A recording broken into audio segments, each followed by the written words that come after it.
तो चलिए बच्चों करते हैं प्रश्नावली 3.5 का प्रश्न नंबर 4। देखिए इसमें क्या बोला है। इसमें कहा है कि निम्न रैखिक समस्याओं में रैखिक समीकरणों के युग्म बनाकर उनके हल किसी बीजगणितीय विधि से ज्ञात कीजिए। तो पहला क्या है, एक छात्रावास के मासिक व्यय का एक भाग नियत है तथा शेष इस पर निर्भर करता है कि छात्र ने कितने दिन भोजन लिया। यानी कि एक छात्रावास है, छात्रावास वह जगह होती है जहाँ पे छात्र रहते हैं, यानी कि आप हॉस्टल समझ सकते हैं। ठीक है, तो वहाँ पे क्या है कि दो प्रकार का आपका किराया लगता है या खर्च लगता है। एक तो होता है नियत खर्च, जो वहाँ पे मतलब हर छात्र का लगेगा ही लगेगा, इतना मतलब कुछ होगा, अभी वो नहीं बताया गया है। और जो दूसरा खर्च होता है वह होता है भोजन पे, यानी कि जितने दिन वह भोजन करेगा उतने दिन पर डे के हिसाब से कुछ पैसा उससे लिया जाता है। ठीक है, अब आगे क्या बोलता है, जब एक विद्यार्थी ए को, कोई विद्यार्थी ए है, ए नाम रखा है उसका, जो 20 दिन भोजन करता है, 1000 छात्रावास के व्यय के लिए अदा करने पड़ते हैं। तो बच्चों पहले तो हम मान लेंगे कि जो नियत किराया या नियत खर्च लग रहा है वह x है और जो भोजन पे खर्च लग रहा है वह y रुपए है। तो देखिए बच्चों, हमने लिख लिया है कि नियत व्यय है x रुपए और प्रतिदिन भोजन खर्च है y रुपए। अब वह क्या कह रहा है, उसने कहा है कि कोई छात्र A है, जब वह 20 दिन भोजन करता है तो उसको 1000 रुपये छात्रावास के व्यय के लिए अदा करने पड़ते हैं। तो एक तो उसको नियत खर्च देना पड़ता है जो कि है आपका x रुपये, और साथ साथ उसको भोजन का खर्च देना पड़ता है। तो भोजन का जो एक दिन का खर्च है, प्रतिदिन का खर्च है, वह y रुपये है। तो 20 दिन रुकता है वह, तो 20 दिन का कितना खर्च हो जाएगा, 20 दिन का हो जाएगा 20 गुणे y, यानी कि 20y, क्योंकि एक दिन का भोजन का खर्च y रुपये, तो 20 दिन का 20 गुणे y, और टोटल उसका कितना खर्च हुआ इसमें 1000 रुपये। तो ये तो बन गया आपका समीकरण 1। ठीक है, और दूसरा समीकरण बन जाएगा, देखिए क्या बोलता है आगे, जबकि एक विद्यार्थी B को जो 26 दिन भोजन करता है, छात्रावास व्यय के लिए 1180 रुपये अदा करने पड़ते हैं। तो एक दूसरा विद्यार्थी B है, यह कितने दिन भोजन करता है, 26 दिन करता है। तो एक तो इसको नियत व्यय देना पड़ता है कि इतना तो हॉस्टल के चार्जेस लगेंगे ही लगेंगे, और साथ साथ उसको 26 दिन का भोजन का खर्च देना पड़ता है। तो 26 दिन का कितना हो जाएगा, 26 गुणे y, और टोटल कितना उसका खर्च लगा 1180। तो इसको लिख देंगे यहाँ पे 1180। तो ये हो जाएगा आपका दूसरा समीकरण। तो बच्चों देखिए, इसको हम विलोपन विधि से सॉल्व कर सकते हैं, x और y की वैल्यू निकाल सकते हैं। तो हम अगर दोनों ही जो समीकरण है उनको माइनस कर दें, माइनस के लिए निशान चेंज करने पड़ेंगे, हमने कर दिए। तो देखिए x कट जाएगा, ये हो जाएगा 20y, और ये माइनस के 26y, तो ये हो जाएगा माइनस के 6y, और यहाँ पर हो जाएगा कितना, माइनस के 180। ये माइनस माइनस कट जाएगा, तो y बराबर आ जाएगा 180 बटे 6, तो 6 3 18 और 0, यानी कि y बराबर कितना आ गया 30 रुपये। y क्या माना था हमने, प्रतिदिन भोजन खर्च। तो प्रतिदिन भोजन खर्च कितना आ गया, प्रतिदिन भोजन खर्च आ गया आपका 30 रुपये।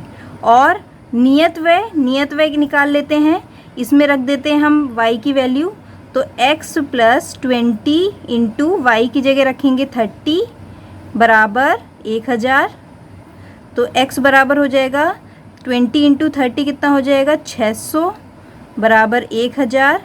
तो x बराबर 1000 माइनस 600, तो x बराबर हो जाएगा 1000 माइनस 600 400 रुपये। तो देखिए बच्चों, x बराबर आ गया 400 रुपये।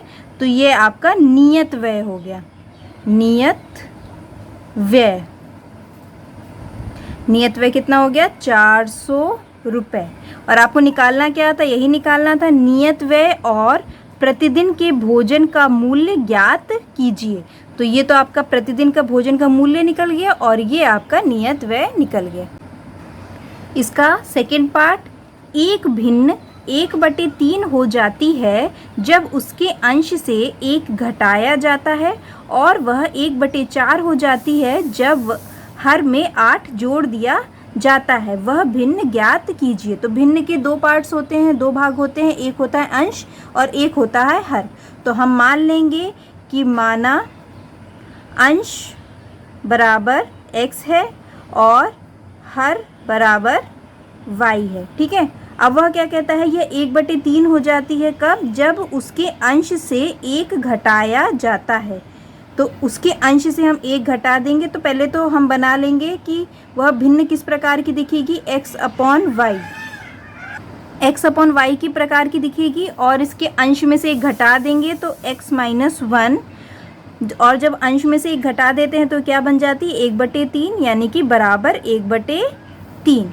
ठीक है, तो बच्चों ये तो थी आपकी स्थिति फर्स्ट। स्थिति सेकंड क्या है, स्थिति सेकंड है कि और वह 1/4 हो जाती है जब हर में 8 जोड़ दिया जाता है।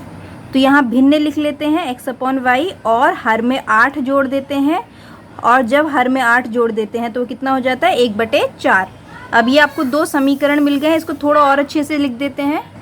अब इसको हम अच्छे से समीकरण बना लेते हैं। इसमें हम तिर्यक गुणा करेंगे तो 3 गुणे x हो जाएगा 3x माइनस 3 गुणे 1 हो जाएगा 3, और यहाँ y का 1 से गुणा होगा तो हो जाएगा y। अब y को इधर ले आते हैं तो 3x minus y equal to 3। ये तो बन गया आपका पहला समीकरण। इसको भी इसी तरह कर लेते हैं। ये हो जाएगा आपका 4x बराबर y प्लस 8 का 1 में गुणा करेंगे तो y प्लस 8 आ जाएगा। तो ये हो जाएगा 4x minus y equal to 8। ये आपका दूसरा समीकरण बन गया। अब आप यहाँ देख रहे होंगे कि y और y के जो गुणांक हैं एकदम सेम है, तो हम इसको विलोपन विधि से सॉल्व कर सकते हैं। तो हमको इसके गुणांकों को सेम बनाने की ज़रूरत नहीं है। तो यहाँ लिख देते हैं 4x minus y equal to 8, और इसके नीचे लिख देते हैं 3x minus y equal to 3। अब हम निशान चेंज कर देते हैं, माइनस प्लस माइनस। ये देखिए 4x माइनस 3x कितना हो जाएगा, बचेगा x, और minus y plus y cut जाएगा, 0 हो जाएगा, और 8 माइनस 3 कितना हो जाएगा, 5। तो x की वैल्यू कितनी निकल आई, 5, और x हमने क्या माना था, x हमने अंश को माना था। अब हम y की वैल्यू निकालेंगे, तो जो x की वैल्यू 5 आई है इसको हम रख देंगे, यहाँ रख के देते हैं। ठीक है, तो y बराबर 3x माइनस 3 है, तो 3 गुणे x की वैल्यू क्या निकली है, 5 माइनस 3 इक्वल टू 5। तो y बराबर आ जाएगा 3 5 से 15, और 15 माइनस 3 कितना हो जाएगा, 12। तो y बराबर आ गया 12, यानी कि जो आपका भिन्न था वह क्या आ गया, x/y था ना, तो x है आपका 5 और y 12। तो ये आपका आंसर आ गया। यश ने एक टेस्ट में 40 अंक अर्जित किए जब उसे प्रत्येक सही उत्तर पर 3 अंक मिले तथा अशुद्ध उत्तर पर 1 अंक की कटौती हो गई।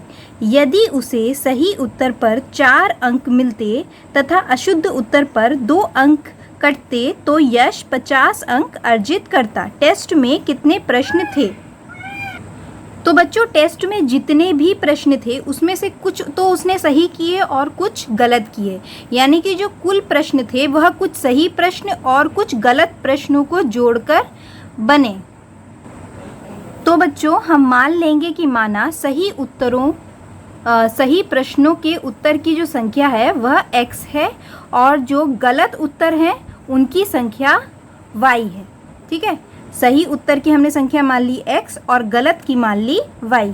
अब वह क्या कहता है, यश ने एक टेस्ट में 40 अंक अर्जित किए जब उसे प्रत्येक सही उत्तर पर 3 अंक मिले।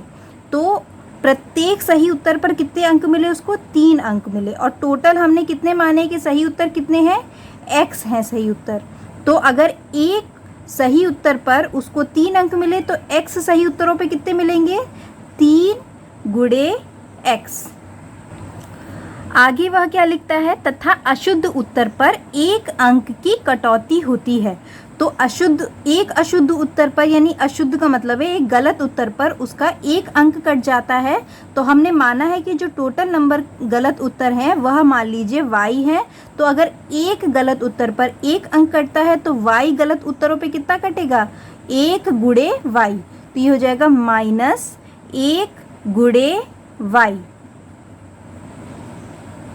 और उसको कुल कितने अंक मिले? 40, तो बराबर 40। अब आप सोच सकते हैं हमने यहाँ माइनस क्यों लगाया है, प्लस क्यों नहीं लगाया है?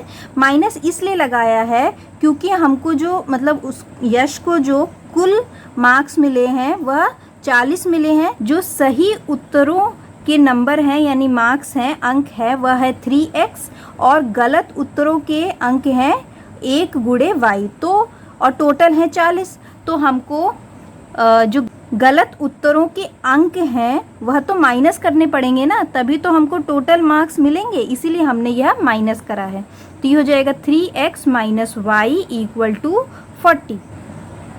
ये हो जाएगा आपका पहला समीकरण। इसको आप स्थिति फर्स्ट लिख सकते हैं। और दूसरा देखिए आगे क्या कहता है? यदि उसे सही उत्तर पर 4 अंक मिलते, सही उत्तर पर 4 अंक मिलते, यानी एक सही उत्तर पर 4 अंक मिलते, तो हमने सही उत्तरों की संख्या कितनी मानी है? x मानी है। तो x सही उत्तर पर कितने अंक मिलने चाहिए? x into 4। और साथ साथ क्या लिखता है आगे? तथा अशुद्ध उत्तर पर 2 अंक कटते। तो एक अशुद्ध उत्तर पर उसके 2 अंक कट रहे हैं, तो y अशुद्ध उत्तरों पे कितने कटेंगे? -y into 2। और कुल उसको कितने अंक मिलते? 50 अंक। तो बराबर 50। ये माइनस क्यों लगाया है तो आपको समझ में आ ही गया होगा, क्योंकि ये जो है आपका यह गलत उत्तरों के अंक हैं, तो इसलिए हमने ये माइनस किया है। तो ये हो जाएगा 4x minus 2y equal to 50। यहाँ से हम 2 कॉमन ले सकते हैं, तो 2 कॉमन ले लिया। ये हो जाएगा 2x minus y equal to 50। हो जाएगा 2x minus y equal to 50/2। क्यों? क्योंकि 2 इधर भाग में चला जाएगा। तो ये हो जाएगा 25, यानी कि 2x minus y equal to 25। ये आपका बन गया दूसरा समीकरण। अब ये 2 समीकरण बन गए हैं। इन दोनों को हम सॉल्व कर लेते हैं, विलोपन विधि से सॉल्व करते हैं, क्योंकि किसी भी बीजगणितीय विधि से हम सॉल्व कर सकते हैं।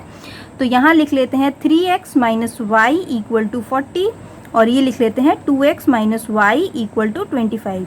आप यहाँ देख रहे होंगे y के जो गुणांक हैं वह एकदम सेम है, हमको कुछ भी करने की ज़रूरत नहीं है, बस सीधे सीधे हम इसको माइनस कर देते हैं तो हमें मिल जाएगा कि टेस्ट में कितने प्रश्न थे।